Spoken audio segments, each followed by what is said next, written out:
असेल इथे महत्त्वाची बातमी समोर येते। मोनोरेल अद्यापही प्रवाशांसाठी पूर्ववत सध्या असलेली पाहायला मिळते। मोनोरेल बंद पडलेल्या ठिकाणाहून आता हटवण्यात आलेली आहे। मोनोरेल बंद पडलेल्या ठिकाणाहून हटवण्यात आली आहे, सध्याची ही माहिती समोर येते।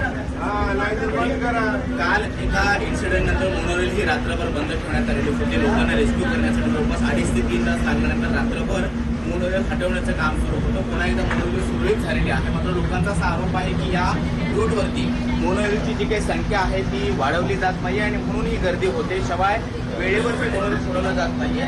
एकदा मोनोरेल सोडल्यानंतर जवळपास अर्धा ते पाऊण तास उशिरा मोनोरेल सोडली जाते आणि त्यामुळे ही गर्दी जी आहे ती काल वाढलेली असावी। पावसामुळे सगळ्यात जी काही कनेक्टिव्हिटी आहे ती पूर्णपणे ठप्प झालेली होती। वाहतूक व्यवस्थेवरती मोठा परिणाम झालेला होता आणि त्यामुळे मोनोरेल हा एक महत्त्वाचा पर्याय म्हणून या सगळ्या लोकांसाठी वाहतुकीला आहे।